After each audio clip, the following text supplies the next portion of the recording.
शाही Medina रख लेना भरम, हम दर पे तुम्हारे आए हैं। खाली नहीं वापस पलटाना, हम दर पे तुम्हारे आए हैं। ये मंगत कहाँ जाए आखिर, दिल कैसे सुकून पाए आखिर। ये मंगत कहाँ जाए आखिर, दिल कैसे सुकून पाए आखिर। हमें आसरा तेरे दर का है, हमें आसरा तेरे दर का है। हम मुश्किल से घबराए हैं। या शाह मदीना रख लेना भरम, हम दर पे तुम्हारे आए हैं। अल्लाह से सिफारिश कर दो तुम, दामन ये सब का भर दो तुम। अल्लाह से सिफारिश कर दो तुम, दामन ये सब का भर दो तुम। हो एक निगाह रहमत की जरा, हम झोली को पहलाए हैं। ए काली कमली वाले नबी, बस आपके दर से बात बनी।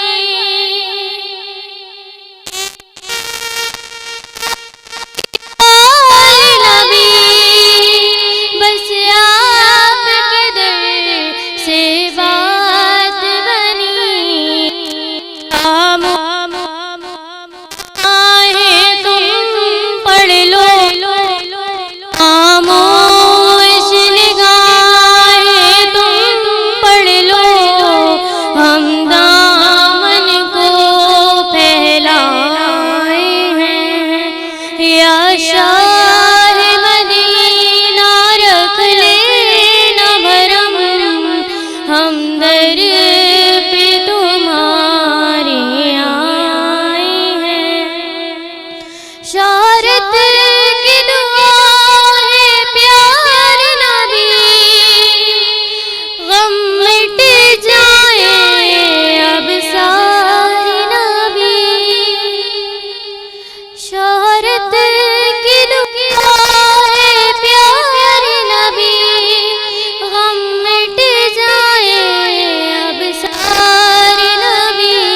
फरियाद फकत बस एक यही, हम दर पर लेकर आए हैं। या शाह मदीना रख लेना। आऊज़ु बिल्लाहि मिनश्शैतानिर्रजीम, बिस्मिल्लाहिर्रहमानिर्रहीम। नाज़रीन इकराम, आप देख रहे हैं प्रोग्राम बाखबर पाकिस्तान और मैं हूं आपका मेज़बान सैयद अली अबरार। जुमे का दिन है और आज के दिन हम नेकियों की कोशिश करते हैं कि हासिल कर सकें। और नेकियां हम कैसे हासिल कर सकते हैं? परवरदिगार को राज़ी करना है, अपने अल्लाह की बारगाह में सजदा करके उसे राज़ी करना है। वैसे तो नमाज 5 वक्त की है, लेकिन अल्लाह पाक ने एक जुमे को ऐसी फजीलत अता की है। एक हफ्ते के अंदर एक दिन ऐसा आता है जिसका नाम है जुमा। जिसे ईद का दिन भी कहा जा सकता है कि इस दिन हम नहाते हैं, अच्छे कपड़े पहनते हैं, खुशबू लगाते हैं और बारगाहे खुदावंद आलम में सजदा गुज़ेर होकर अपने गुनाहों की बख्शिश तलब करते हैं। और नाज़रीन किराम, अल्लाह पाक की ज़ात तो ऐसी है कि हम अगर उससे जितनी माफ़ी मांगेंगे वो हमें माफ़ करने वाले हैं, वो देते हैं, माफ़ करते हैं हमें। लेकिन अपने आप को हमने ऐसा करना है कि उस बारगाह में हम उनसे माफ़ी के तलबगार हो सकें। अल्लाह का करम है, परवरदिगार का करम है हमारे मुल्क पाकिस्तान पर कि जैसे कोरोना वायरस की वबा ने पूरी दुनिया पर हमला किया है, पाकिस्तान में इस तरह के वाक़यात ज़्यादातर नमूदार नहीं हुए। तो ये अल्लाह पाक का करम ही है ना मुसलमानों पे। लेकिन हमें भाईचारगी को, मोहब्बत को, अमन को उजागर करना है। हम जितनी मोहब्बत अपने भाइयों बहनों से करेंगे उतनी मोहब्बत परवरदिगार हमसे करेंगे। हमने देखना है कि कहीं पड़ोस में कोई भूखा तो नहीं है। मेरे आका की भी यही सुन्नत रही है कि जब भी कोई भिखारी आपके दरवाज़े पे आता तो कई दफ़ा तो ऐसा भी हुआ कि अफ्तारी करने के लिए बैठे हैं, लेकिन कई दिन की अफ्तारी सरकार नहीं करते थे, वो उठा के वैसे साइल को दे दिया करते थे। तो नाज़रीन किराम, हम उसी नबी की उम्मत हैं, हमें क्यों दूरियां होती जा रही हैं? हमें एक होना है, एहसास पैदा करना है हमने अपने आप के अंदर। जब तक हम एहसास पैदा नहीं करेंगे हम इसी तरह से परेशान रहेंगे, दर बदर रहेंगे। और अपने आप को ऐसा बनाइए, ऐसा ना बनाइए। और वो देने वाला है अल्लाह पाक। मुझ समेत हमारे जितने आज मेहमान हैं किसी का मोहताज ना करे सिवाय परवरदिगार आलम। और नाज़रीन किराम, आज का दिन जुमे का दिन ज़िक्र सरकार से हम आगाज़ करते हैं। हर जुमे का दिन हम सरकार की सनाउगाही करते हैं, अल्लाह का ज़िक्र करते हैं और बात करते हैं। सरकार की तौसीफ़ बयान होती है और अल्लाह की बारगाह में किस तरह से हमें जाना है, क्या क्या वो बातें हैं जिन बातों को हमें याद रखना है कि उस बारगाह में कैसे सजदा करना है कि वो ज़ात राज़ी हो जाए।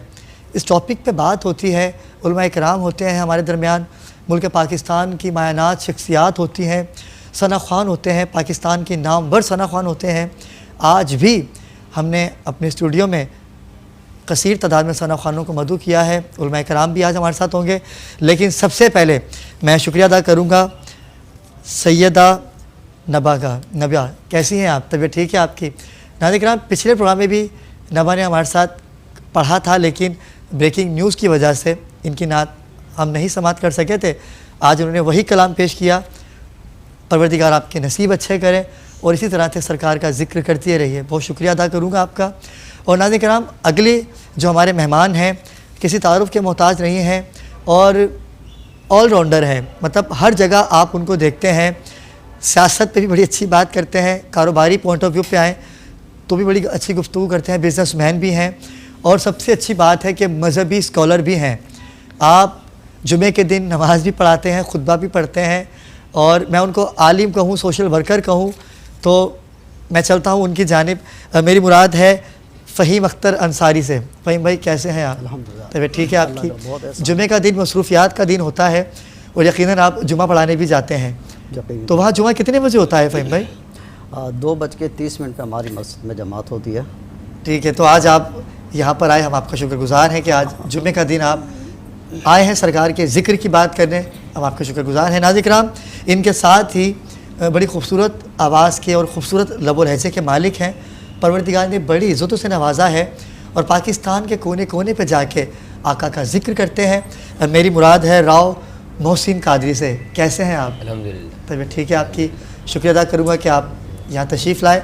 नाज़रीन किराम, हमारे पास आज 2 फ़ीमेल सना ख़्वान भी हैं। परवरदिगार ने बड़ी इज़्ज़तों से नवाजा है इनको भी। मुख्तलिफ़ टीवी चैनलों पे आपने इनको समात किया है। सबसे पहली हमारी सना ख़्वान है सैयदा तूबा मुनव्वर। तूबा, कैसी हैं आप? तबीयत ठीक है आपकी? और अगली सना ख़्वान जो हमारे साथ हैं वो भी बड़ी खूबसूरत लबो लहजे की मालिक हैं, बड़ी प्यारी सना ख़्वान है सरकार की, अलिशबा हामिद। अलिशबा, आपको भी शुक्रिया अदा करूँगा कि आप भी यहाँ तशरीफ़ लाए। तो चलते हैं, अल्लामा साहब आपकी तारीफ़ हैं। फ़हीम भाई, जुमे का दिन है और आज के दिन परवरदिगार तमाम उम्मत के लिए अपनी रहमतों के दरवाज़े खोल देते हैं।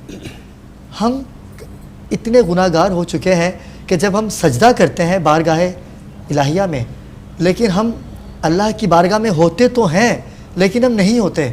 हमें ये टेंशन होती है कि हमें ये नमाज़ पढ़ के वो काम करना है, मेरा मोबाइल चार्ज पे लगा हुआ है, या मेरे बच्चे को मैंने अभी स्कूल से लेने जाना है। तो हम खुदा की बारगाह में खड़े होके भी अल्लाह के सामने क्यों नहीं हैं? क्या वजह है? बिस्मिल्लाहिर्रहमानिर्रहीम। मेरे ख़्याल से आपकी तमाम बातों का जो जवाब है वो इस वाक़े में है कि मौलाए कायनात हज़रत अली मुर्तज़ा करमल्लाहु वजहुल करीम कब्रिस्तान तशरीफ़ ले गए। आवाज़ आई कि अफसोस है ज़िंदों पर और अफसोस है मुर्दों पर। इरशाद फरमाया कि ज़िंदों पर क्यों अफसोस है, मुर्दों पर क्यों अफसोस है। आवाज़ आई कि ज़िंदों पर, मुर्दों पर तो इसलिए कि ख़बरें सारी मिल गईं लेकिन अमल नहीं कर सकते, और ज़िंदों पर इसलिए अफसोस है कि अमल कर सकते हैं लेकिन गाफिल हैं। पूछा गया ऐसी कोई मिसाल, तो आवाज़ आई कि जुम्मे का दिन। वाह। यानी जुम्मे का दिन सिर्फ़ यही फजीलत नहीं कि जो इस दिन इंतकाल करेगा उससे सवालत क़ब्र नहीं होंगे। जुम्मे के दिन मरना जो है, जुम्मे के दिन मरना बड़ी फजीलत की बात है, लेकिन जुम्मे का दिन पा लेना यह भी बहुत बड़ी फजीलत। सुभान अल्लाह। नमाज में हम जो गाफिल होते हैं, यकीनी तौर पर हमारे अपने नफसानी कुछ ख्वाहिशात होती हैं, कुछ हमने आखरत को जो है वो पसे पुश डाल दिया है। एक बुज़ुर्ग ने बड़ी अच्छी बात की कि आखरत की मिसाल परिंदे की है और दुनिया की मिसाल जो है वो साए की है। अगर साया पकड़ोगे तो परिंदा भी हाथ नहीं आएगा। वाह वाह वाह वाह वाह, क्या बात है। वाह। और परिंदा पकड़ लोगे तो साया साथ साथ होगा। बेशक ऐसा ही है। तो बात यही है कि हम जो है वो साए के पीछे भाग रहे हैं, और जब साए के पीछे भागते हैं तो हम आखरत से गाफिल हो गए। और यही वजह है कि यही वजह अल्लाह की बारगाह में होते हैं लेकिन हम वहाँ नहीं होते हैं, लेकिन सही बात है। और आज का दिन जुम्मे का दिन है, और जुम्मे की फजीलत के लिए यही काफ़ी है कि अल्लाह तबारक व तआला ने इस नाम से पूरी एक सूरत जो है वो कुरान मजीद फ़ुरक़ान हमीद में नाजिल फरमाई। ख़ास तौर पे आखिरी जो 3 आयत हैं, आयत नंबर 9, 10 और 11, उसमें फ़ज़ाइल भी हैं और उसमें अहकामात भी बयान फरमाए हैं। फ़ज़ाइल इसलिए जैसे ज़ालिकुम खैरुल लकुम इन कुंतुम तालमून, ये तुम्हारे लिए ज़्यादा बेहतर है अगर तुम इल्म रखते हो। क्या चीज़ बेहतर है? या अय्युहल्लज़ीना आमनू, ए ईमान वालो, ईमान वालों को मुखातिब किया। और ईमान क्या है? ईमान अक़ीदे का नाम है, और अक़ीदा जो है वो मानने को कहते हैं, सिर्फ़ जान लेना अक़ीदा नहीं होता।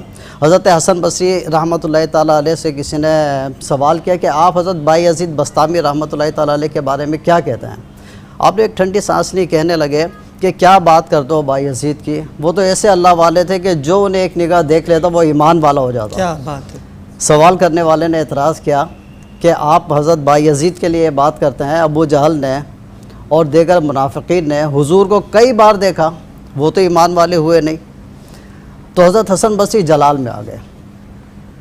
क्या फरमाया आपने? फरमाया कि अबू जहल ने जब भी देखा, मोहम्मद बिन अब्दुल्ला को देखा, अगर एक बार भी मोहम्मद रसूलुल्लाह को देख लेता वो ईमान वाला हो जाता। बात मानने की होती है, जानने की नहीं होती है। और मानने में जो सबसे बुलंद दर्जा होता है वो यकीन का होता है। असल में हम यकीन के दर्जे तक पहुँचे नहीं। यकीन किस तरह होता है? मिसाल के तौर पर एक शख्स को आप देखते हैं कि वो दीवार पर चल रहा है, दौड़ रहा है, कलाबाजियाँ खा रहे हैं, अपने करतब दिखा रहे हैं, आप उसके फ़न के गर्विदा हो गए, आपने मान लिया। फिर उसने एक बच्चा, अपना बच्चा लिया और बच्चे को कंधे पर रख के फिर उसने ये करतब रिपीट करना शुरू किया, फिर दौड़ना शुरू किया। उसके बाद उसने कहा कि जी मुझे मानते हो? हाँ जी बिल्कुल मानते हैं। अच्छा ठीक है, अगर आप मानते हो तो आओ अब आप में से कोई एक आदमी और मेरे कंधे पर बैठे, मैं दीवार पर चलता हूँ। क्या बात। अब आप बताइए कि जाने के लिए कोई तैयार नहीं हुआ। यानी मानना और है, यकीन करना और चीज़ है। सुभान अल्लाह। इधर बात यह है कि हम अल्लाह को मानते तो हैं लेकिन हम यकीन के दर्जे तक नहीं पहुंच पाए। वही तो मैंने कहा ना कि हम अल्लाह की बारगाह में खड़े हो जाते हैं, नियत भी कर लेते हैं नमाज की, लेकिन उस नमाज में रह के भी हम नमाज में नहीं हैं। बात तो ये यकीन का दर्जा नहीं है ना। हज़रत सुफियान सौरी ने एक शख्स को कहा कि भाई ऐसा करो कि आप जो हुकाम की जो गवर्नमेंट की नौकरी करते हो, ज़ाहिर है कुछ गैर शरई जो है वो काम होगा, तो आप ये काम छोड़ दो। कहने लगा कि अगर ये छोड़ दूंगा तो अपने बच्चों को कहाँ से खिलाऊंगा? जैसे आज भी बाज़ लोग जो है वो गैर शरई काम करते हैं, हराम हलाल की फ़िक्र तमीज़ हमारे पास नहीं होती है। तो उसने कहा कि जी अगर छोड़ दूंगा तो मैं बच्चों को कहाँ से खिलाऊंगा? तो हज़रत सुफियान सौरी रहमतुल्लाहि ताला अलैह ने कहा कि लोगों देखो ये क्या कहता है, यानी अगर ये अल्लाह की नाफरमानी करेगा तो अल्लाह इसको रिस्क दे रहा है, और अगर ये फर्मा बरदारी की तरफ आ जाएगा तो क्या रिस्क नहीं मिलेगा। वाह वाह वाह वाह। यानी नाजायज़ ज़राए अगर छोड़ देगा तो ये समझता है कि फिर मैं भूखा मर जाऊंगा, और आज अल्लाह की नाफरमानी कर रहा है तब तो ये जो है वो अल्लाह इसको रिस्क दे रहा है। तो ऐसा कैसे हो सकता है कि कोई अल्लाह के लिए जो है कोई ना गलत काम को छोड़े और वो जो उससे महरूम रहे। तो असल में ये कि यकीन का जो दर्जा होता है ना, वो फिर वो दर्जा होता है कि बेखतर कूद पड़ा आतिश नमरूद में इश्क अक्ल है मेवे तमाशा लबे बाम अभी। तो हज़रत इब्राहीम अलैहिस्सलाम को जो यकीन था वो मुझे और आपको हासिल है। तो अल्लाह ताला हम सबको जो है वो यकीन के दर्जे अल्लाह तक पाक पहुंचाए। हमें उन जैसे सीरत अता करें कि हम उस सीरत पे चल सकें। नाज़रीन, बड़ी अच्छी गुफ्तगू है आज की, और नमाज की गुफ्तगू है कि हम नमाज में होते तो हैं लेकिन नमाज में नहीं हैं। छोटे से वक्फे से वापस आएंगे, हमारे साथ रहिएगा। उनका मंगता हूँ, उनका मंगता हूँ, जो मंगता नहीं होने देते। उनका मंगता हूँ, जो मंगता नहीं होने देते। ये हवाले मुझे रुसवा नहीं होने देते। उनका मंगता हूँ, मेरे हर ऐब की करते हैं वो पर्दा पोशी। मेरे हर ऐब की करते हैं वो पर्दा पोशी।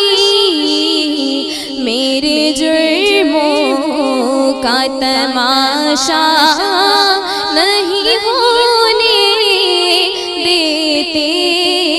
मेरे जुर्मों का तमाशा नहीं होने देते।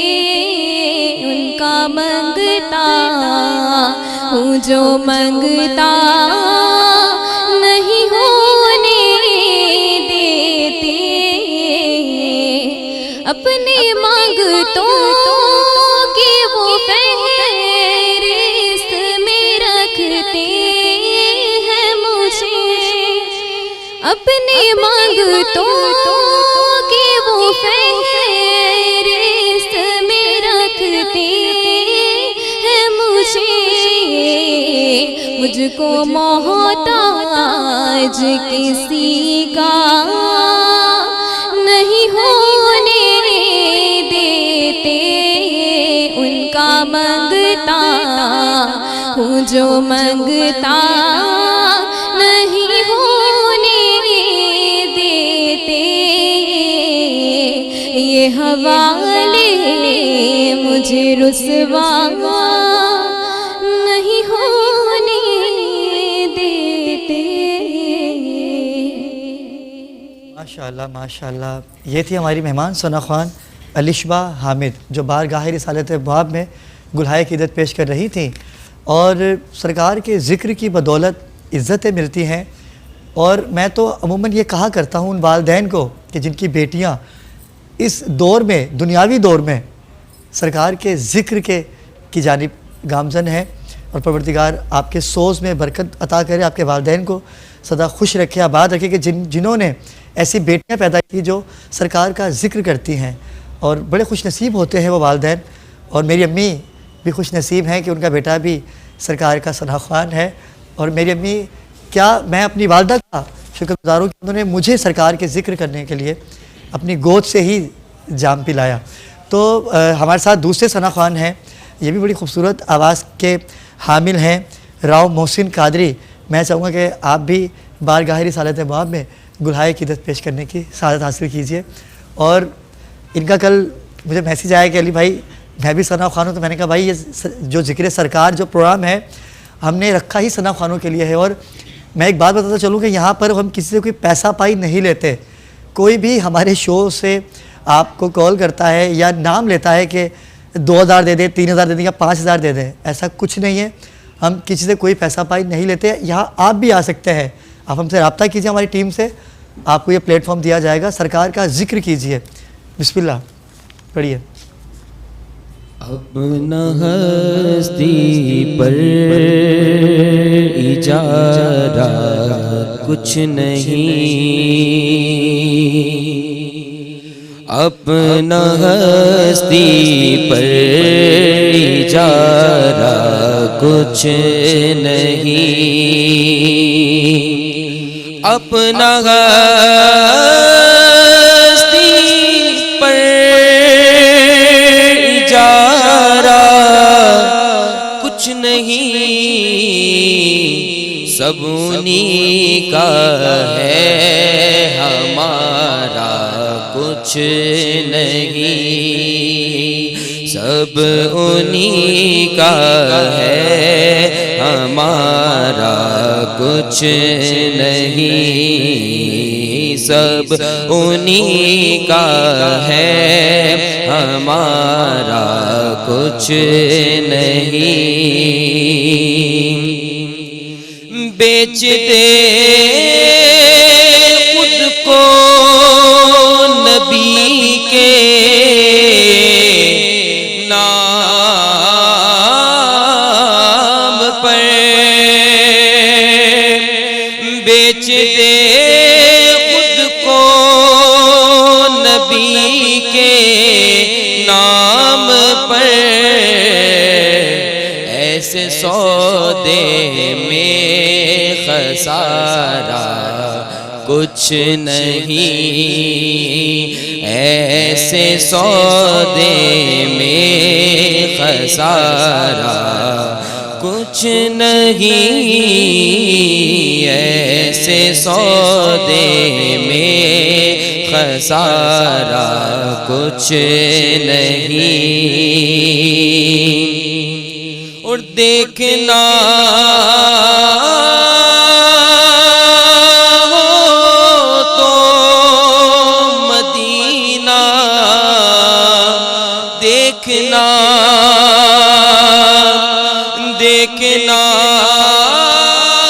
हो तो मदीना, देखना कसर शाही का नज़ारा कुछ नहीं, कसर शाही का नज़ारा कुछ नहीं, सब उन्हीं का है, हमारा कुछ नहीं। और जो है मंगता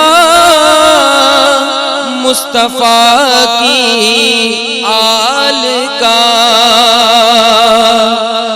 जो है मंगता मुस्तफा की आल का, जीत उसी की है, वो हारा कुछ नहीं, जीत उसी की है, वो हारा कुछ नहीं, सब उन्हीं का है, हमारा कुछ नहीं। माशाल्लाह माशाल्लाह, क्या बात है, बड़ा खूबसूरत कलाम पेश कर रहे थे। और फ़हीम भाई मैं आपकी तरफ आऊँगा कि कुरान पाक में अल्लाह पाक फरमाते हैं और हुक्म है कि जब जुमे की नमाज के लिए अज़ान दी जाए तो बात छोड़ दो, जगह छोड़ दो। यहाँ पहली अज़ान से मुराद है या दूसरी अज़ान से मुराद है? इसमें देखा ये जाएगा कि इस आय मुबारक का शान नज़ूल क्या है।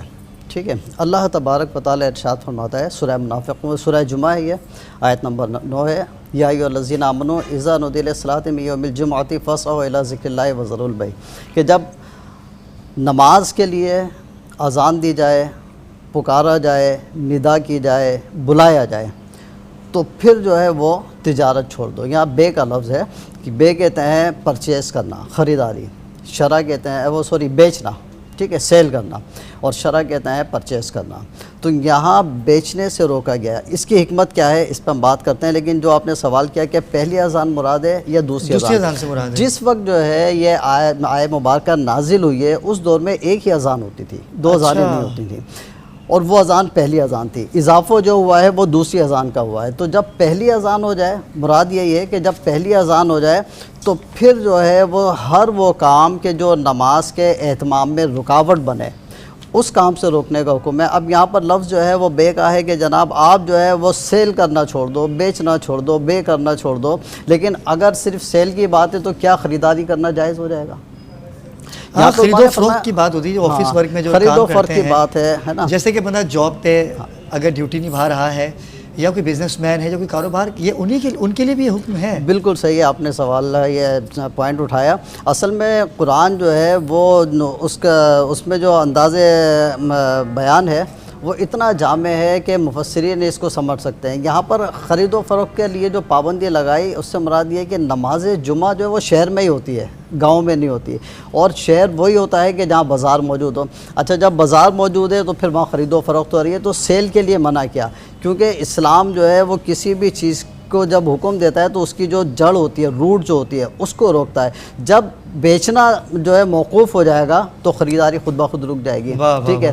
दूसरी बात यह कि बेचने वाले कम होते हैं, ख़रीदार ज़्यादा होते हैं, इसलिए आप जो है वो सेलर को बाउंड कर दो। अच्छा, यहाँ सिर्फ मुराद ख़रीद और फ़रोख्त ही नहीं है, इससे मुराद हर वो काम कि जो नमाज के एहतमाम में रुकावट बने, ताख़ीर का सबब बने, वो जो है वो नाजायज़ हो जाएगा। अब चाहे कोई ऑफ़िस वर्क करता है, चाहे कोई अपना कोई दुकान लेकर बैठा हुआ है बाज़ार में है, या फिर ये है कि कोई हुनर का काम है, जैसे कारपेंटर है, कलर साज है, बढ़ई है, या कोई दर्जी है या ड्राइवर है, तो इन सब के लिए जो जो काम करता है, इवन ये बाद मुफस्सिरीन ने तो ये भी फरमाया कि जब अज़ान हो जाए तो उसके बाद सोना भी जायज़ नहीं है, फ़ज़ूल गुफ्तगू करना जायज़ नहीं है, किताब पढ़ के टाइम जो है अगर आप पास करो तो वो भी जायज़ नहीं है, और अगर आपको तलब नहीं है खाने की तो उस वक्त फिर खाना नहीं खाना चाहिए। नमाज के लिए जो है एहतमाम के साथ जाएं। अब यह हुक्म है फ़स्अउ इला ज़िक्रिल्लाह, दौड़ो।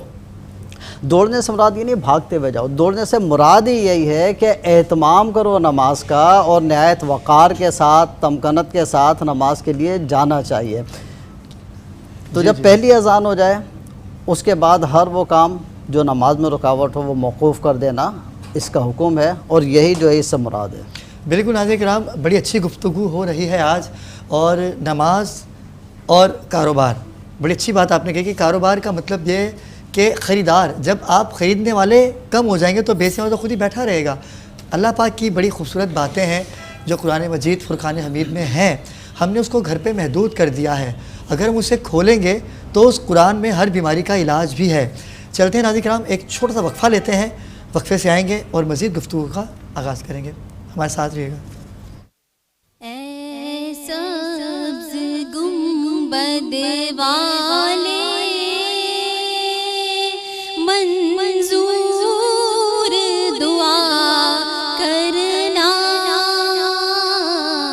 जब वक्त नज़ा आए दीदार अता करना। गुंबद वाले मंजूर दुआ करना, जब वक्त नज़ा आए दीदार अता करना।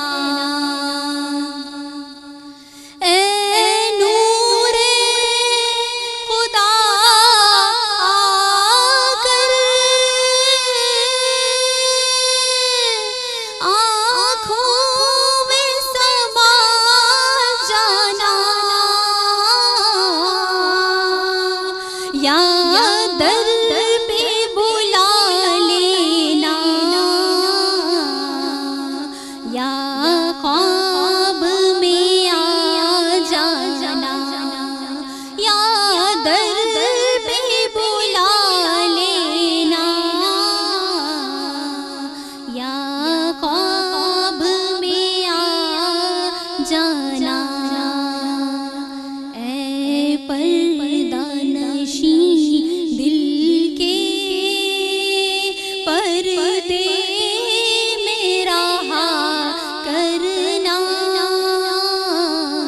जब वक्त नज़र आए दीदार अता करना। मुजरिम हूँ जहाँ भर का महशर में भरम रखना। रुसवाए ज़माना दामन में छुपा लेना। रुसवाए ज़माना कमली में छुपा लेना। मकबूल ये अर्ज़ मेरी मंजूर ज़रा करना। जब वक्त नज़र आए दीदार अता करना। ये थी तूबा मुनव्वर जो बारगाह रिसालत बाब में गुलहाए की इदत पेश कर रही थी। शुक्रगुज़ार हूँ कि आप यहाँ तशरीफ़ लाएँ। परवरदिगार आपके भी नसीब अच्छे करो और सलामत रहिए, इसी तरह से सरकार के ज़िक्र करती रहिए। नाज़रीन किराम, हमें एक और हमारे मेहमान हैं जिन्होंने हमें ज्वाइन किया है। ये भी सोशल वर्कर हैं, समाजी रहनुमा हैं और इनकी भी बड़ी खिदमात हैं। आज हमने कुछ थोड़ा सा डिफरेंट किया है। जुमे का दिन है। सबसे पहले मैं आपको उनसे मिलवाता हूँ। मेरी मुराद है आसिफ इकबाल मेमन जो कि समाजी रहनुमा हैं। आसिफ भाई कैसे हैं आप? ठीक है, तबीयत ठीक है आसिफ भाई आपकी, और आप यहाँ तशरीफ़ लाए, मैं आपका शुक्रगुज़ार हूँ। आसिफ भाई, अलामा साहब मैं आपको भी शामिल गुफ्तगू करूँगा। आजकल बिल्डर माफिया सरगर्म है। जुमे का दिन तो है ही, इबादत का दिन है। आज हम बात कर रहे हैं उस बात की कि अगर किसी का दिल हम दुखाते हैं तो अल्लाह पाक नाराज़ होते हैं, और ख़ास तौर पे अगर आप किसी पड़ोसी का दिल दुखाते हैं तो अल्लाह पाक ज़्यादा नाराज़ होते हैं, क्योंकि हुक्म जो है आप बेहतर इल्म जानते हैं कि पड़ोसियों के ज़्यादा हकूक़ हैं। अपने घर के बाद अगर किसी के हकूक़ हैं तो वो बिल्कुल पड़ोसी के ही हैं। लेकिन एक पड़ोसी की एक छत है और आपने 40 गज़ के ऊपर 8 मंजिला घर बना दिया, और उस बेचारे का घर जो है वो किसी भी टाइम टूट सकता है। अगर खुदा ना ख्वास्ता कोई ऐसा वाक़या पेश आता है तो बिल्डिंग उसके घर पे गिर जाती है। तो सबसे पहले मैं ये पूछना चाहूँगा कि ऐसे लोगों के लिए आप आवाज़ बुलंद करते हैं, आपने क्या हिकमत अमली अभी तक की है इसके ऊपर? आपकी तरफ से क्या हिकमत अमली पेश हुई है अभी तक? हमारी तरफ से ये हुई है, आपकी NGO जो है वो इस पर बहुत काम करती है। बिल्कुल, जिस NGOs के थ्रू हम प्लेटफार्म पे खड़े हैं, हम इनको बार बार आगाही करते हैं, चाहे वो DG हो, चाहे वो SBCA का कोई भी अफसर हो, उनको हम निशानदेही भी करवा रहे हैं। लेकिन उसके बावजूद बस वही बात है कि इस वक्त जो अफसर बैठे हुए हैं वो करप्ट, सब खड़े हुए हैं अपनी कमाने में, किसी को जान की किसी की फिक्र नहीं है। अल्लाह ना करे अगर कोई जानी हादसा हो जाए तो खड़े हो जाएंगे, हाँ हमारी वो नहीं थी, ना अप्रूवल थी, इन्होंने अपनी मर्ज़ी से बनाई कैसे बना लेगा वो? नहीं, पैसे तो लेते हैं ना ये। बिल्कुल, देखिए क्रैप्ट तो SBC हो या KDA हो, ऑफिसर क्रैप्ट हैं यहाँ के। मैंने खुद देखा है कि ये लोग जानों का सौदा करते हैं। बिल्कुल, इनको खुदा का खौफ नहीं है। इनको खुदा का खौफ होता तो ये काम नहीं होते। लियाकताबाद के अंदर 7-7 मंजिला जो इमारत बन रही है, लियाकताबाद हो गया, हैदराबाद कॉलोनी हो गया, ये जितने भी हैं गोलीमार वगैरह, इन सब की निशानदेहियाँ इनके पास है। सरस्वानी रोड है, औरंगी है, मतलब हर जगह जहाँ जिसकी पावर होती है वो जो करना चाहता है वो करके बैठ जाता है और पैसे खाते हैं। और फिर बाद में जब आप उनके पास कंप्लेन लेके जाएंगे तो वो पहले ही उनको आगाह कर देंगे कि भाई इनसे डील कर लो, ये हमारे पास आए थे। ये क्या है? कंप्लेन डिसॉल्व करवा देते हैं ना, इसलिए करवा देते हैं बस। बिल्कुल नहीं होता, पैसे अगर नहीं ले रहा तो उसको थ्रेट करवा के, धमकियाँ दे के, किसी ना किसी तरीके से। और इसमें सहाफ़ियों का किरदार मंजर आम पे आता है। ज़्यादातर सहाफ़ियों का किरदार इसमें सहरे फहरिस्त है कि वो जाएंगे और जाके माइक निकाला, आप ये बिल्डिंग बना रहे हैं, उन्होंने बोला सर ये वो, बस उधर ही डील हुई, 2 रुपये लिए, 3 रुपये लिए। अच्छा इनके कोड पढ़ रहे, 2 रुपये, 3 रुपये, 4 रुपये, 50 पैसे लेके उधर ही इनकी बोलती बंद कर देते हैं। अच्छा अहले मोहल्ला जो होते हैं वो पहले तो एतमाद ज़ाहिर करते हैं अहले मोहल्ला के, हम आए हैं आपकी खिदमत करेंगे, ये जो गलत हो रहा है फलाना ढिमकाना है, उसके बाद फिर पीछे क्या होता है अहले मोहल्ला को पता ही नहीं होता। ठीक है, तो मैं इसे लेके आऊँगा सुन्नत पे, इससे लेके आऊँगा अल्लाह की बारगाह में। बिल्कुल। तो आपके पास भी ऐसा कोई केस आया अभी तक?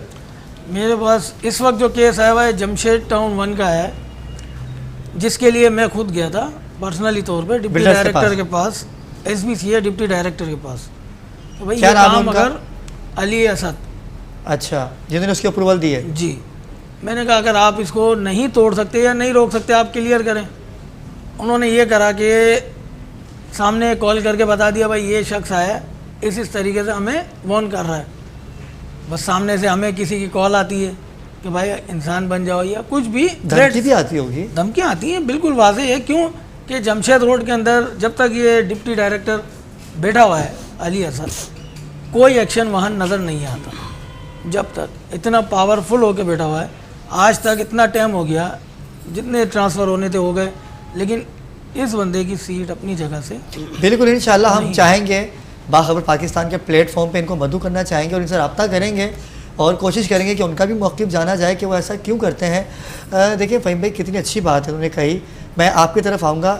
इस मुद्दे पे मैंने इसलिए लेके आना था कि हम वैसे तो अल्लाह की बड़ी बात करते हैं, लेकिन जानों का सौदा कर देना, जैसे कि अभी बिल्डिंग गोलीमार में गिरी, लियाकताबाद में गिरी, कोरंगी में गिरी बिल्डिंगें, कई बिल्डिंगें आइंदा भी गिरेंगी, क्योंकि इनमें जो मटीरियल इस्तेमाल होता है वो 10 साल 15 साल से ज़्यादा नहीं चलने वाला, क्योंकि छतें डालनी होती है ना इनको, उसमें केमिकल इस्तेमाल करते हैं। छत बन गई और दूसरे दिन छत खुल जाती है। वैसे 7-8 दिन या 10 दिन या 15 दिन, 15 दिन कम से कम 15 दिन छत को आप नहीं खोल सकते, लेकिन यहाँ दूसरे दिन ही छत डल जाती है। तो इनको अल्लाह पाक का खौफ नहीं, कोई ऐसी हदीस बताइए इनके लिए कि जिस हदीस को सुन के इनको थोड़ी सी शर्म आ जाए। देखें अब्रार, जो बात अभी इन्होंने की कि जी जब तक अली हसन है तो कोई बेहतरी की उम्मीद नहीं। मैं आपको सही बताऊं कि हर नया आने वाला पुराने आने वाले की जो है वो याद दिलाता है कि पहले वाला ज़्यादा अच्छा था। हमारे यहाँ बदनसीबी ये है कि जितने भी डिपार्टमेंट है ना, ये सारे ठेके पे चल रहे हैं। जिसको जो सीट मिली हुई है वो सीट के पैसे देता है, और पैसे मिलते ही गलत काम के हैं। हदीस कोट किया जाए, पता मुझसे ज़्यादा हदीस से जो लोग सीट पे बैठे उन्हें वो सुनते रहते हैं, लेकिन दिल जो है वो सख्त हो गए। असल में हमने दुनिया को अपना मतमय नज़र बना दिया है, वरना तो एक इंसान की जान जो है वो काबे की हुर्मत से ज़्यादा हुजूर ने इरशाद फरमाई है। और ये भी हुक्म है कि अगर सारी दुनिया के लोग किसी शख्स को कत्ल करने में अगर सब शामिल हो जाएं तो अल्लाह ताला इससे बेनियाज़ है कि सारे के सारे लोगों को जो है जहन्नम में डाल दे। यानी एक इंसान के खून की हुर्मत ही है। हम जो है लोगों की जानों से खेल रहे होते हैं, और जानों से क्यों खेल रहे होते हैं? सिर्फ़ और सिर्फ दुनियावी मकसद। अच्छा, अब इसमें जो है जो सपोर्ट मिलती है, तो मैंने जो देखा है वो ये कि डिपार्टमेंट अगर ना हो ना तो शायद ये गलत काम नहीं हो। आप SBC का मुझे कोई रूल नज़र नहीं आता पूरे कराची में कि इसका मकसद क्या है, माँ सिवाय SBC के इंस्पेक्टर के उस जुमले के जो मुझे आज तक याद है। उसने कहा था कि फ़हीम भाई पहले हम जो रिश्वत देते थे ना वो गिन के लेते थे, अब हम तोल के लेते हैं। हो इतनी रिश्वत है, उसने ये जुमला कहा था। और हकीकत है कि इतनी करप्शन बढ़ चुकी है कि आप बग़ैर रिश्वत दिए कोई काम करा नहीं सकते हैं। अच्छा, अब इसके लिए किस तरह जो है इसको रोका जा सकता है? एक तो ये कि अवेयरनेस दी जाए लोगों को। शरई तौर पे अगर कोई शख्स अपना मकान बेचना चाहता है जिसकी दीवार उसके साथ लगी हुई है, उसके हक़ शुफ़ा हासिल है, ठीक है, हक़ शुफ़ा के तहत जो है वो क्लेम कर सकता है कोर्ट में। अगर हम रूल्स की बात करते हैं SBC रूल्स की, तो देखिए रूल्स में यह है कि कोई भी मकान या कोई भी प्लाट जिसकी मेजरमेंट 399 यार्ड्स तक है तो वो मैक्सिमम आप 35 फीट की हाइट तक ले जा सकते हैं। और 35 फीट हाइट का मतलब ये ग्राउंड प्लस 2, इससे ज़्यादा नहीं जा सकता है, ठीक है। 400 एंड अबव मैक्सिमम 25 फीट तक जा सकता है, ग्राउंड प्लस 1। आप ये लोगों को अवेयरनेस दें कि जी इससे ज़्यादा नहीं बन सकते। अगर कोई इससे ज़्यादा कंस्ट्रक्शन करता है तो आप कंप्लेन करें। SBC वाले फ़ोन करा देंगे ना, पीछे से प्रेशर आएगा ना। आप एक एप्लीकेशन नहीं दें, आप SBCA में भी दे दें, आप नेप में भी दे दें एप्लीकेशन, आप जो एंटी करप्शन में भी दे दें, आप जो है वो वज़ीर-ए-आज़म के पोर्टल पे भी जो है वो कंप्लेन जो है वहाँ पर नोट करा दें। रिज़ल्ट नहीं आएगा ठीक है, आप जो एप्लीकेशन देंगे आप सिर्फ रिसीविंग लेते रहे। जब रिसीविंग आपके पास आ जाए सारे डिपार्टमेंट से, आप सीधे सीधे जो है वो फेडरल या प्रोविंशियल एम्बोसमेंट, जिसको हम सुबह मोहतसिब कहते हैं, वहाँ जाके आप कंप्लेंट लॉन्च कर दें। कोई ख़र्चा नहीं है। मैक्सिमम 60 डेज़ में जो है ये फ़ैसला हो जाता है। लोगों को पता ही नहीं है, लोग डरते हैं कि नहीं जी कुछ हो जाएगा, या कोर्ट भी चले जाए, वकील के पास ना जाए, डायरेक्ट जाके भी अगर केस कर देना तो वकील कोई कंपलसरी नहीं है जो लाखों रुपए जो है वो फ़ीस ले रहे होते हैं। ऐसे भी वकील हैं, जैसे ये अपना आसिफ भाई जो है सोशल वर्किंग कर रहे हैं, तो इनके पास भी ऐसी टीम होगी यकीनी तौर पर कि जो विक्टिम्स हैं उनके लिए आवाज़ बुलंद करते हैं। कोर्ट में अगर केस करना चाहें तो वो कम पैसों में जो है एडवोकेट इनके पास अवेलेबल बिल्कुल होंगे। फ़हीम भाई ऐसा ही है। और आसिफ भाई का अगर मैं बात करूँ नाज़िर कराम, इनको बहुत थ्रेड होती हैं, काफ़ी दफ़ा इन पे हमला भी हुआ, जान से मारने की इनको धमकियाँ आती हैं। आज इनको अपने शो में बुलाने का मकसद मेरा ये था कि आप इतनी मेहनत करते हैं, परवरदिगार आपको सबसे पहले तो अपने इज़्ज़ो-मान में रखे, क्योंकि आप भी किसी के बेटे हैं, आप भी किसी के बाप हैं, आप भी किसी के शौहर हैं, तो आप सोशल वर्कर भी हैं और दुनियावी कामों से हट के अल्लाह को राज़ी करने के लिए काम करते हैं। सबसे पहले तो आप अपने अल्लाह को राज़ी करते हैं। तो आपको भी थ्रेड अभी आ रही हैं या कोई ऐसा कोई मामला आपके सामने पेश आया? बस अभी जो रिसेंटली आई थी वो जमशेद टाउन 1 की आई थी, वो मैंने आपको बताई है। बाकी मुसलसल ये तो काम आपको पता है, जब चलना है इस रास्ते पे तो थ्रेडों को भी देखना है, धमकियाँ, हर चीज़। बिल्कुल ऐसा ही, तो ज़िंदगी का हिस्सा है, ये तो हिस्सा है। और नाज़िर किराम हम खुद अभी एक प्रोग्राम का आगाज़ करने वाले हैं। बहुत खूबसूरत प्रोग्राम होगा हमारी इसी बाखबर पाकिस्तान में, कि जिसमें हम आवाम के मसले सुना करेंगे इसी हवाले से, नजायज़ तजावुज़ात के हवाले से। एक दिन हम रखेंगे, लेकिन वक्त हुआ चाहता है कि मुख्तसर से वक्फे का, हमारे साथ रहिएगा। जी नाज़िर किराम, वक्फे से हम वापस आ चुके हैं और बड़ी खूबसूरत बात चल रही है, और यकीनन ये टॉपिक आज ज़रूरी था मेरे लिए। और मैं इतना परेशान होता हूँ इन तमाम मामलात को देख के। तलाक जैसा मर्ज़ जो हर मुसलमान पर तारी है। हम अपनी बहन बेटी के लिए तो बहुत अच्छा सोचते हैं, लड़का देखते हैं, सब कुछ करते हैं, कमाता कितना है, भाई क्या करेगा क्या नहीं करेगा, लेकिन जब हम दूसरे की बेटी को लेके आते हैं तो वो तमाम तर बातें भूल जाते हैं। हमें ये चाहिए कि अगर कोई बेटी हमारे पास आती है, अपना सब कुछ छोड़ के, माँ बाप को छोड़ के, इस उम्मीद के साथ आती है कि मैं जहाँ जाऊँगी मुझे वहाँ माँ का प्यार भी मिलेगा, जो मेरे देवर होंगे वो मुझे बहन का प्यार देंगे, अपने शोहर से बड़ी उम्मीदें रखी हुई होती हैं। और मैं यही बात उन बेटियों के लिए भी कहूँगा और उन बेटों के लिए भी, कि जैसे बेटी सब कुछ सोच के आती है, तो आप भी एक चीज़ सोचा करें कि आपके भाई की जो बीवी है, जो आपकी भाभी है, आप उसे भाभी नहीं माँ का दर्जा दीजिए, अगर वो छोटी है तो बहन का दर्जा दीजिए। तो भाई बताइए, तलाक के बारे में बताइए, एक हदीस की रोशनी में तलाक को कैसे देखते हैं? देखें, तलाक के लिए जो कुरान पाक में हुक्म है उसमें पूरा एक बाकायदा प्रोसेस दिया गया है, तरीका दिया गया है कि तलाक कब दी जाए। वैसे तो होनी चाहिए ही नहीं, तलाक नहीं होना चाहिए, लेकिन यह है कि अगर बिलफर्ज साथ में रहना मुमकिन ना हो तो उसके लिए पहले अल्लाह ताला ने जो हुक्म दिया है कि पहले समझाओ, ठीक है। अगर नहीं समझ में आए तो फिर यह है कि हल्की मार, और हल्की मार की मिकदार क्या है कि मिसवाक जो है उससे जो है बस एक पनिशमेंट के तौर पर। मकसद ये नहीं कि अजियत देना है, मकसद एहसास दिलाना है। खाना पीना बंद कर दिया, हाँ। उसे मार के नहीं, कमरे फिर में बंद कर दिया। उसके बाद तीसरा स्टेप ये है कि आप बिस्तर अलहदा कर लो। ये तीसरा स्टेप ही जो है काफ़ी है कि दोनों, हाँ, दो यानी बिस्तर अलहदा कर लो नाराज़गी का इजहार करने के लिए, ताकि जो ये सेपरेशन की तरफ मामला जा रहा है ना, सेपरेशन की तरफ ना जाए। ये जब बिस्तर अलहदा होंगे तो फिर क्या होगा कि फिर दोनों को शायद एहसास पैदा हो, जब एहसास होगा तो फिर ये मामला जो है जो बिगड़ रहे हैं वो संवरने की तरफ आ जाएंगे। ये भी ना हो तो चौथा स्टेप जो कुरान में है वो ये है कि फिर जो है लड़की की तरफ से दो आदमी लड़के की तरफ से वो बैठ जाए, और गवाह ना भी हो, ख़ानदान के बड़े हों, और इनमें सुलह कराना चाहे। अल्लाह ने फरमाया कि अगर ये सुलह कराने चाहेंगे, इनकी नियत होगी, तो अल्लाह ताला कोई रास्ता निकाल देगा इनमें। वाह वाह वाह। और अगर ये है कि दोनों ही जो है वो अपने अपने साइड से जो फेवर करेंगे, अनापरस्ती की बात होगी, और वो सेपरेशन चाहेंगे, तो फिर अल्लाह ने कहा कि फिर जो है वो सेपरेशन जो है वो इस तरह होगी कि बड़े मारूफ तरीके से जो है वो सेपरेशन होगी। अब उसके लिए हुक्म ये है कि जो तलाक दी जाएगी, तो ये नहीं है कि जनाब हमारे माशरे में जो ये राइज हो गया है कि जी 3 तलाक देंगे तो ही जान छूटेगी, वरना तलाक होगी नहीं। तो 3 तलाक, कोई बोलता है जी 3 नहीं, मैंने 100 तलाक दी। हुजूर ने बड़ा इस चीज़ को नापसंद फरमाया। तलाक़ के लिए हुक्म यह है कि पहले एक तलाक़ दी जाए जब औरत जो है वो नापाकी का अय्याम से फारिग हो जाए। उसके बाद जब वो दोबारा ये अय्याम शुरू हो, फिर वो पाक होने के बाद फिर दूसरी तलाक़ दी जाए।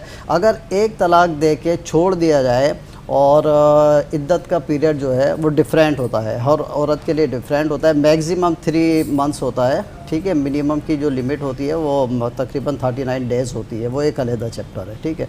किसी के 2 महीने होते हैं, किसी के 3 महीने। वो कभी मौका मिला तो इंशाल्लाह आपको तफसील से बताऊँगा मैं, लेकिन मैक्सिमम 3 मंथ्स होता है, इससे ज़्यादा नहीं होता, इससे कम हो सकता है। अगर एक तलाक़ दे के आपने छोड़ दिया तो 3 महीने जब गुजर गए या इद्दत का पीरियड गुजर गया, चाहे वो 3 महीने है, 3 मेंसेस हैं या 2 महीने, जो भी ड्यूरेशन है, अच्छा, उस पीरियड के गुजरने के बाद करूँगा। एक बड़ा अच्छा सवाल मेरे दिमाग में ये आया है कि अगर जी एक औरत जिसका दारो मदार कोई नहीं है सिवाय अल्लाह के, उसका शोहर सो बेयार और मददगार छोड़ के तलाक दे के चले जाता है, अब उसके 2 बच्चे हैं या 3 बच्चे हैं या 1 बच्चा है, कमाने का जरिया कोई नहीं है, तो क्या उस पर इद्दत लाजिम है? अगर वो जॉब करना चाहती है, क्योंकि उसका तो कोई सहारा ही नहीं है ना, वो क्या करेगी? अगर ऐसी मजबूरी है, नदीम उस्मानी भाई हमारे भाई हैं, जो उनकी तरफ से भी एक सवाल है। देखें, अगर ऐसी कोई मजबूरी है कि वाक़तन उसके पास खाने के लिए कुछ मौजूद नहीं है, उसे कोई सपोर्ट करने वाला भी नहीं है, ठीक है, बहुत मजबूरी में औरत के लिए हुक्म है कि वो दिन ही दिन में जाके जो है वो जॉब कर सकती है, लेकिन सिर्फ जॉब करके वापस आएगी, यानी वो है इद्दत में ही, मजबूरी में बाहर निकली है, तो उसकी इद्दत ख़त्म नहीं होगी, इद्दत पूरी करनी है उसने।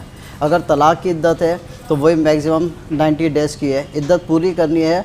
लेकिन मजबूरी की सूरत में सिर्फ उस ड्यूरेशन के लिए, जिस ड्यूरेशन में के लिए वो उजरत पर नौकरी करती है या रिस्क के लिए जाती है, तो बापर्दा हो के निगाहें नीचे करके जो कुरान, जो हुक्म इस्लाम का, उस हुक्म पर अमल करते हुए वो जॉब के लिए घर से बाहर निकल सकती है। बिल्कुल नाज़रीन किराम, तो इससे ये साबित हुआ कि वो लड़की, अब ये नहीं कि अब किसी लड़की को तलाक हुई, उसके भाई बहन भी हैं, माँ बाप भी हैं, खाती पीती है, वो ये सोच के चली जाए कि मैं अपने बच्चों का पेट पालूंगी तो मैं जानबूझ के जॉब कर, लेकिन नहीं, कुरान और हदीस में रह के वो काम कीजिए, परवरदिगार उसमें आसानियाँ खुद ब खुद पैदा करते हैं। बिल्कुल फ़हीम भाई, आपका बहुत शुक्रिया, आप यहाँ तशरीफ़ लाए, और आइंदा भी आपसे गुफ्तगू का सिलसिला जारी रहेगा इंशाअल्लाह, और हम आपको बुलाते रहेंगे, और आप तो हमारे साथ ही हैं, ठीक है।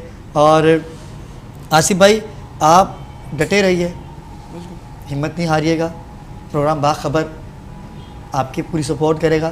आप जाइए, जो आप कर सकें कीजिए, हमें प्रोग्राम दीजिए, कोई आपकी नहीं सुनता हमें बताइए, हम उनसे रब्ता करेंगे, और हमने कोशिश करनी है। नाज़रीन किराम, हफ्ते और इतवार का जो शो होता है हमारा, उस पर हम एक दिन इस टॉपिक के लिए भी रखेंगे, यकीनन ज़रूरी है। तो आसिफ भाई, आइंदा भी कोई हिकमत अमली आपकी है इस मौजू के हवाले से? राशन तकसीम आप करते हैं? जी बिल्कुल। गार्डन में ही करते हैं या पूरी जहाँ तक मुस्तहिकीन हो वहाँ आप जाते हैं? नहीं, हर जगह, गार्डन हो गया, कोरंगी हो गया, जो गरीब आबादी है, खुदा की बस्ती हो गया, क्योंकि आपका ताल्लुक मेमन जमात से है। बिल्कुल। तो अमूमन मैंने देखा है कि मेमन अपनी जमात के लोगों को ज़्यादा सपोर्ट करते हैं, क्या आपके यहाँ भी यही है? नहीं, मैं जमात से हट के कर रहा हूँ। क्यों कि जमात पे सपोर्ट करने वाले अल्लाह के बहुत है वाली। जो कच्ची आबादियों में जो काम हो रहा है, उस हिसाब से मैं खुद जाता हूँ, चाहे वो उस्मानाबाद हो, खुदा की बस्ती हो, सरजानी हो, औरंगी हो 11.5 नंबर, या कोरंगी 2.5 नंबर, इन जगहों पे मैं खुद गया हूँ और वहाँ पर मैंने ये चीज़ें दी हैं।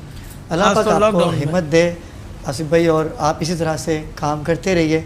और हमने गुर्बत को ख़त्म करना है, कोशिश करनी है। जब तक आप नहीं चाहेंगे गुर्बत ख़त्म नहीं हो सकती।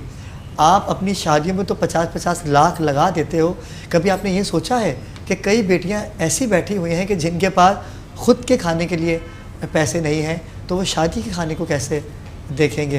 ये एक अलग टॉपिक है। मैं इन चीज़ों को हर शो में कहता हूँ कि ख्याल कीजिए, ख्याल से ख्याल है। अगर आप किसी की बहन बेटी की इज़्ज़त का ख्याल करेंगे तो परवरदिगार आपके लिए कितनी आसानियाँ पैदा करेगा, आप देखिएगा। फिर भी बहुत शुक्रिया, आप तशरीफ़ लाए। हमें एक नात ख़वान ने ज्वाइन किया है और पुराना साथ था, और कल ही उन्होंने मुझसे रब्ता किया और मैंने चाहा कि यहाँ पर आएँ, और बड़ी खूबसूरत लबो लहजे के मालिक हैं, बड़ा प्यार करते हैं, सरकार का जिक्र करते हैं। मेरी मुराद है एहसन कादरी से। एहसन कैसे हैं आप? ठीक है, मैं चाहूँगा कि आप कलाम पेश कीजिए, और आपके कलाम से ही हम ब्रेक पे जाएंगे और इंशाअल्लाह कवाली की महफिल सजेगी। बिस्मिल्लाह। रोक लेती है आपकी गिराएगा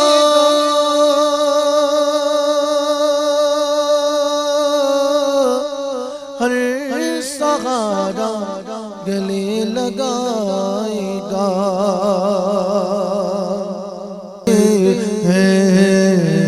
हमने खुद को गिरा दिया है वहाँ गिरने वाले जहाँ संभल, क्योंकि वो समझते हैं बोलियां सबकी के आगे पे चलते हैं। बाज़ारे मुस्तफ़ा को चले खोटे से के आगे पे चलते हैं। अपनी औकात सिर्फ इतनी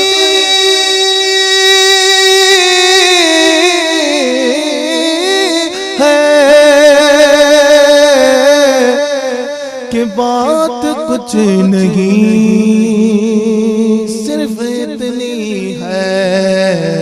कल्बे टुकड़ों पे उनके पलटे थे, अभी टुकड़ों पे उनके पलटे हैं। ये करम है हुजूर का हम पर, आने वाले अजाब टलते हैं। खड़ा हूँ जानिब तैबा नजर जमाए हुए, खड़ा हूँ जानिब तैबा नजर जमाए हुए, और ये कह रहा हूँ तसव्वुर में हाथ उठाए हुए। या सैयदी या नदी या सैयदी सियाह के सुवाले सियाह कारूं मैं, सियाह के सुवाले सियाह कारूं मैं। करम करम मेरे आका गुनाहगार हूँ मैं। या सैयदी या नबी नज़र करम फरमाना, या नबी की नजर करम फरमाना।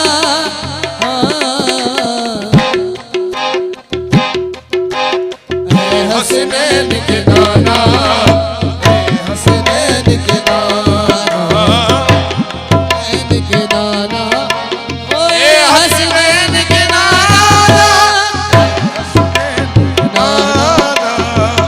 हसनैन के दाना। ज़हरा पाक के सदके में हम सबको मदीने बुलाना। ज़हरा पाक के सैयदा ज़हरा पाक के सदके में, ज़हरा पाक के सैयदा पाक सैयदा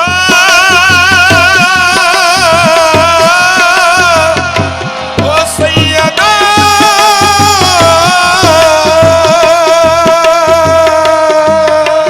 ज़हरा पाक के सैयदा, ओ सैयदा वो सैयदा, बीबी फातिमा वो सैयदा, वो सैयदा बीवी फातिमा, वो सैयदा फातिमा ज़हरा के बच्चों की गुलामी कर लो। फातिमा ज़हरा के बच्चों की गुलामी कर लो। ये वफादार को अब्बास बना देते हैं। वो सैयदा, वो सैयदा बीबी फातिमा वो सैयदा, हो जिस पर खुदा को नाज है कुदरत को नाज है, जिस पर खुदा को नाज है कुदरत को नाज है। जिस पर रसूले पाक को रिसालत पे नाज़ है। रसूल पाक की रिसालत को नाज है। जिस पर कसम खुदा की विलायत को नाज है। जिस पर कदम खुदा की इमामत को नाज है। और नज़राना करने के लिए उस जुल जलाल के उस जुल जलाल के अब वो माँ के जिसने दे दिए उसने निकाल के वो सैयदा बीबी फातिमा वो सैयदा वो सैयदा ओ सैयदा आखिरों की रति की सोच से आला है फातिमा।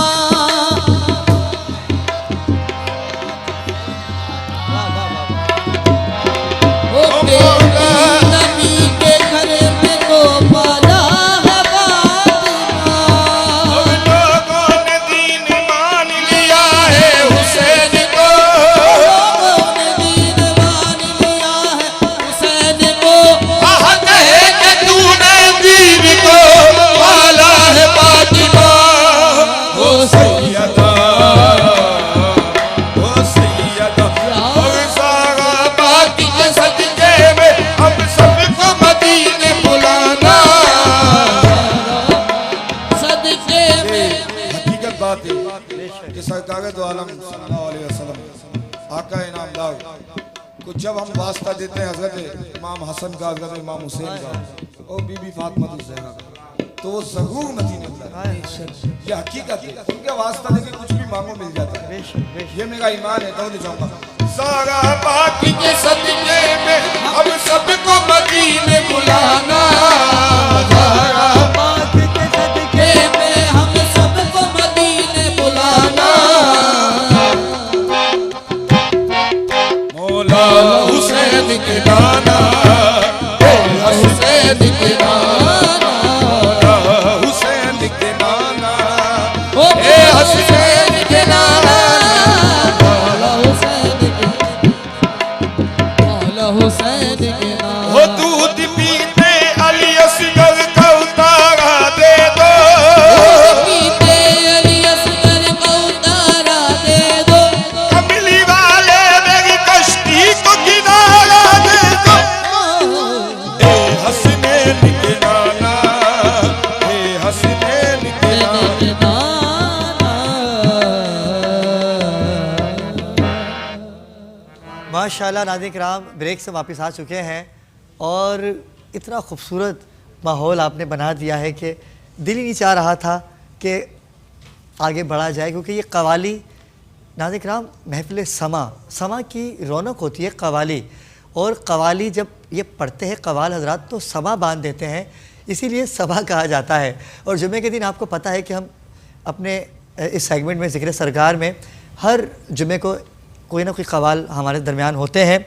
और आज जो कवाल हैं इनके वालिद साहब को तो दुनिया जानती है, और आज हमारे दरमियान बड़ी खूबसूरत कवालियाँ पेश करेंगे।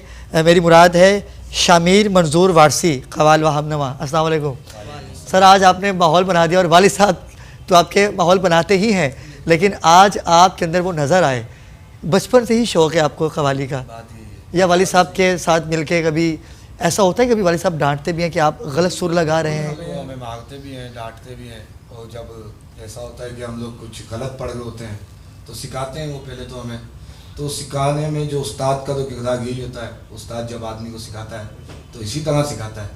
और वालिद साहब भी और कवाल भी और उस्ताद भी, यही बात है। ये तीनों चीज़ें आपके वालिद साहब के तो अंदर। हमारे लिए तो बड़ा डिफिकल्ट सा हो जाता है महफिल के अंदर। कभी हम मकसद देखते हैं कि हमसे कोई बड़ी इस बात की एहतियात करते हैं कि हमसे कोई गलती ना हो जाए, क्योंकि वो महफिल के अंदर ही ना, क्योंकि जब तक उसको वहाँ सीख नहीं मिलेगी ना तो उसकी यादो बका उस टाइम नहीं आएगी। जब तक उसको फिर दूसरी महफिल के अंदर वो कहीं जाएगा तो उसको मालूम पड़ेगा कि नहीं ये शेर मैंने गलत बोला था। तो अब अब्बू बैठे हैं, टाइमिंग का बड़ा रद्द-बदल होता है इसमें कि टाइमिंग, पंचिंग, अगर आपने रुबाई छोड़ी है तो उसी रुबाई को तसलसल में रहते हुए आगे आपने अदा करना है। नाज़रीन किराम, मज़ीद कलाम भी सुने के, लेकिन हमें ज्वाइन किया है क्योंकि हमारे सेट के रूह रवा भी हैं और बड़ा प्यार करते हैं और बाखबर पाकिस्तान के हमारे फ्लोर इंचार्ज भी हैं, मोहब्बतें भी करते हैं। मास्टर बिलाल हमारे साथ आए हैं और कवाली की महफिल हो और अब पीछे रह जाए, ऐसा हो नहीं सकता। और उनके साथ ही क्योंकि नाज़रीन किराम कल की तारीख़ जो गुज़री है वो तारीख़ थी हिंद के बड़े अजीम सूफ़ी चिश्तिया नस्लों के, मतलब बड़ी उनके निज़ाम है। चिश्तिया से उनका ख्वाजा निज़ामुद्दीन औलिया रहमतुल्लाह अलैह का उर्स था और हमने उसी उर्स को मद्देनज़र रखते हुए आज कवाली का समा रखा है कि उनके कलाम भी सुनेंगे। अली अहसान ने हमें ज्वाइन किया है। सैयद अली अहसान कैसे हैं? ठीक है। ख्वाजा निज़ामुद्दीन औलिया एक अजीम हस्ती, कुछ अगर उनके बारे में आप बताना चाहें तो। बिस्मिल्लाहिर्रहमानिर्रहीम। क्योंकि 17 रबीउल सानी हज़रत ख्वाजा महबूब इलाही रहमतुल रिज़वान ख्वाजा निज़ामुद्दीन औलिया ज़री ज़रबख्श रहमतुल रिज़वान की जिनका दिल्ली में मज़ार मुबारक है और सिलसिला चिश्तिया वो सिलसिला है कि जिसके 20वें सज्जादे नशीन हज़रत ख्वाजा महबूब इलाही रहमतुल रिज़वान है। आप बाबा फरीदुद्दीन मसूद गंज शकर रहमतुल रिज़वान के बाद जब आपका विसाल हुआ बाबा फरीदुद्दीन मसूद गंज शकर रहमतुल रिज़वान का, तो आप मसनत चिश्तिया के 20वें सज्जादा नशीन मुकर्रर हुए और आपका दिल्ली में मज़ार शरीफ है और 17 रबीउल सानी आपसे मंसूब है। और कल जो तारीख़ गुजरी है 17 तारीख़ पाकिस्तान में उर्स मनाया गया हज़रत ख्वाजा निज़ामुद्दीन औलिया रहमतुल रिज़वान का और पूरी दुनिया में 17 रबीउल सानी को आपका उर्स मनाया जाता है। और सिलसिला चिश्तिया वो अजीम सिलसिला है कि जिसमें बहुत सारे बुज़ुर्गान दीन जो ना इस सिलसिले की जानिब गामदन रहे गाए बगाए। हज़रत ख्वाजा गरीब नवाज़ रहमतुल रिज़वान के बाद हज़रत कुतुबुद्दीन बख्तियार काकी रहमतुल रिज़वान, फिर बाबा फरीदुद्दीन मसूद गंज शकर रहमतुल रिज़वान, फिर उसके बाद हज़रत निज़ामुद्दीन महबूब इलाही रहमतुल रिज़वान की ज़ात बाबरकात के जिसने सिलसिला चिश्तिया में अहम किरदार अदा किया। और आपका सिलसिला आपका नाम नामी इसमें गिरामी निज़ामुद्दीन, तो इस हवाले से सिलसिला निज़ामिया की आपने बुनियाद डाली बर्र सगीर पाक व हिंद में और आपका सिलसिला निज़ामिया पूरी दुनिया में राइज है अल्हम्दुलिल्लाह। और आपका जो उर्स मुबारक था वो 17 रबीउल सानी को हुआ करता है, तो हमने आज उसी मौजू को नाज़रीन किराम मद्देनज़र रखा। तो मैं चाहूँगा कि बिलाल भी हम कवाली सुने। बिल्कुल हम चाहेंगे कि आप कवाली पेश कीजिए, कोई कलाम पेश कीजिए।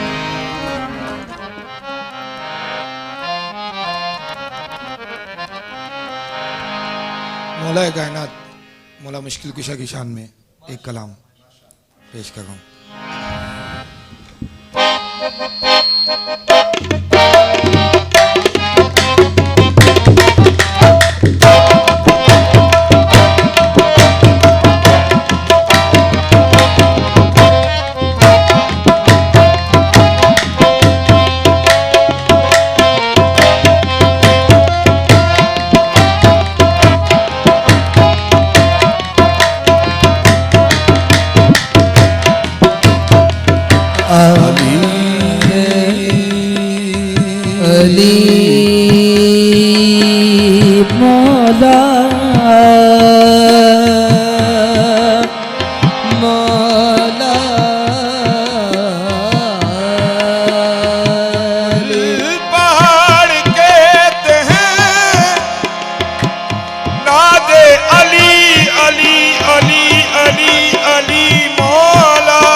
बड़ा लजपाली अली, वो बड़ा लजपाली अली, जो लगी अली जान दे।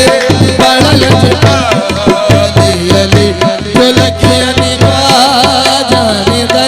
मुझे देखो लो तू सर जाए, ये देखो लो तू सर जाए, वो अली जानी जान दे। बड़ा लजपाली लगी अली जान दे।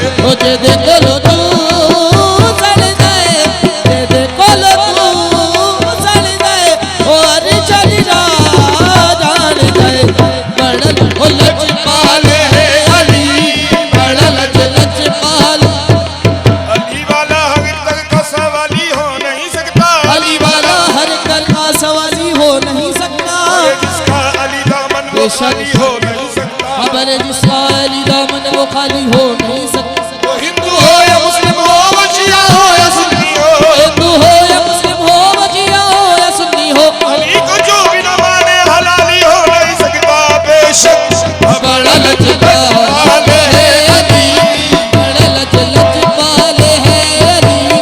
एक बहुत ही असल शेर पेश कर रहा हूँ। हाँ अली वली के सारे असीर बैठे हैं, अली वली के सारे असीर बैठे हैं, और कसम खुदा की सभी बाज़मीर बैठे हैं, खुदा की सभी बाज़मीर बैठे हैं। और किसी की तेरा रजब को जो खाना काबा में, तेरा रजब को झुका दे काबा में, उसी लकीर के सारे फकीर बैठे हैं। बड़ा लजपाल वो सुना मेरा मौला आया, नवाब का नवाब अली, सुना मेरा मौला अली, नवाब का नवाब। जी नाज़रीन किराम, खुश आमदीद। वक्फे से वापस आ चुके हैं और समा का मंज़र आप अपनी टेलीविज़न स्क्रीन पे देख रहे हैं। लेकिन नाज़रीन किराम, इससे पहले कि मैं आगे बढ़ूं, क्योंकि आज का जो दिन है, क्योंकि कल उर्स मुबारक था ख्वाजा निज़ामुद्दीन औलिया का, तो हमने उसी मौजू पे आज बात करने के लिए चाहा कि शाह साहब से हम बात करें। आज हमारे साथ टेलीफोन लाइन पर हैं सैयद सखी सुल्तान शाह सजादा नौबत शाह बाबा। अस्सलाम वालेकुम बाबा। वालेकुम सलाम व रहमतुल्लाहि व बरकातहू। बाबा कैसे हैं आप? तबीयत ठीक है आपकी? अल्हम्दुलिल्लाह, अल्लाह नबी का करम है।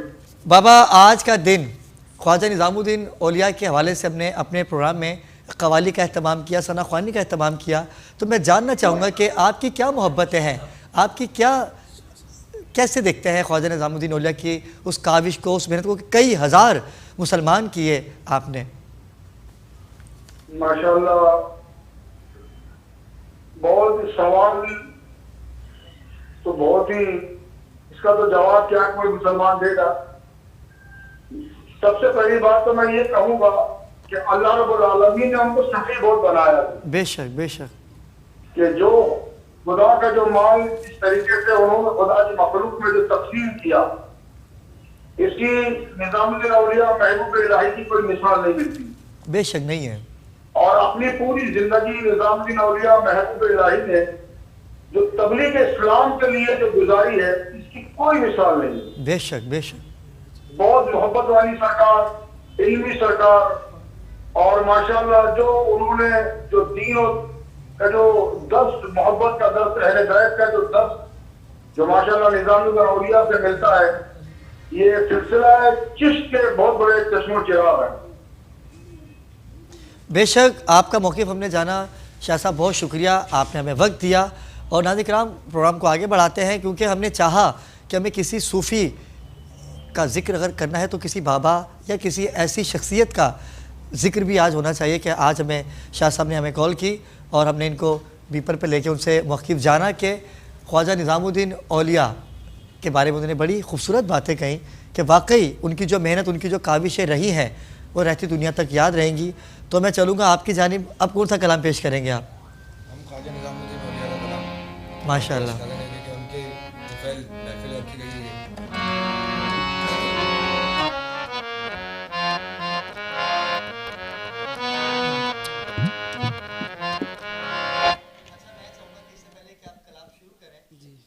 हमारे वक्त प्रोग्राम का वक्त ख़त्म हुआ चाहता है। हम इंशाल्लाह मुलाकात होगी आपसे कल। और मैं तमाम आसिफ भाई आपका, लियासन आपका, बिलाल आपका और आपका शुक्रगुजार हूँ कि आप तशरीफ़ लाए। और नाज़रीन किराम, इस शो में कोई गलती कोताही हो गई हो तो छोटा भाई समझ के माफ़ कर दीजिएगा, बेटा समझ के माफ़ कर दीजिएगा। और इंशाल्लाह आपसे मुलाकात होगी कल। कवाली से हम वाइंड अप पे जाएंगे। बिस्मिल्लाह।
तन तन वाके बाद आज रंग है ए माँ रंग है रे आज रंग है ए माँ रंग है रे आज रंग है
सूरत